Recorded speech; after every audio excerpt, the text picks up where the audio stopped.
Okay, I'm going to show you how to buff. So to buff your etching and to get this kind of shine and the black in there, because you probably didn't do a lot with your metal, you could just sand with like a 600 and then start your buffing. So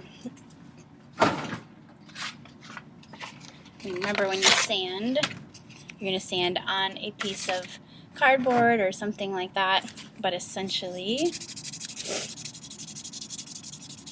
just a little bit of 600, polishing it up, getting out any minor little scratches is going to be good for the etching. Now yours won't be black. I had already buffed that, but this is what you're looking for. So using the buffing machine, make sure all your safety, nothing is in the way, nothing's hanging, hair is tied back.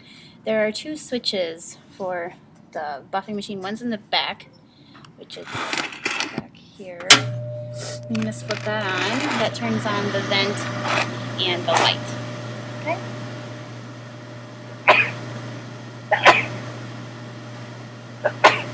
And then there's another one right here that turns on the wheel. And you want it on fast.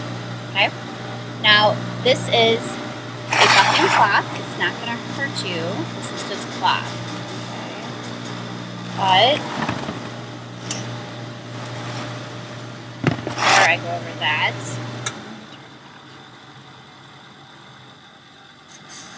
okay, now there's two settings. There's a slow and a fast. You want the fast because, it's really not going to do anything on the slow.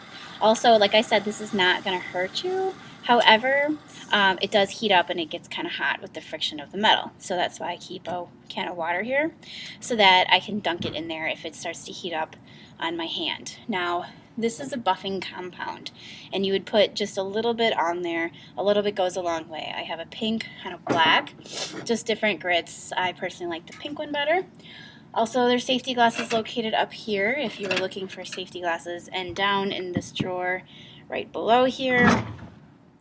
Actually, I moved them, sorry. They're over here in this metal cabinet where it says buffs, and in there are clamps and a wedge if you wanted to hold your piece with that rather than your hand. So I'll just show you really quick. You would put your piece in one end. It's missing the pads. Well, this one isn't going to work. Okay, this one would work. See, it has the pads in there. So you put your piece in there, your wedge in the other side. And you can buff using the tool if you don't want to use your hands. But I don't like to do that. So I buff using my hands. Okay, so when you buff, the wheel is spinning in this direction. So you're not going to put your piece up here because it'll kick it out at you. You're just going to put your piece here so when it spins and it's cleaning there. Sometimes you guys do lose control of your piece and it kicks it back, and then it's just kicking it back here rather than flying out at you. Also, you're going to kind of press up into the cloth to try to get it to buff. And you can move it around. I kind of wiggle it on there and kind of get it so that it's buffing the entire thing. Okay, so here we go. Okay, so here's the buffing. A little bit of compound. Like I said, a little bit goes a long way. You're going to buff. So if it heats up, you can just put some in there.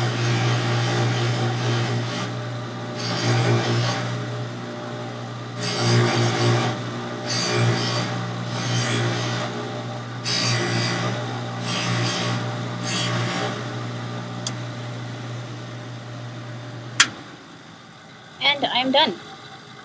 Now it's going to have some of that black on there. Now for etching, I like the black because it shows a little contrast, but if you did not want that black on there, you would simply clean it with a toothbrush and soap, and it'll take the black right off. But you can see you get a contrast of that shine, and then you're etching, and that is how you buff.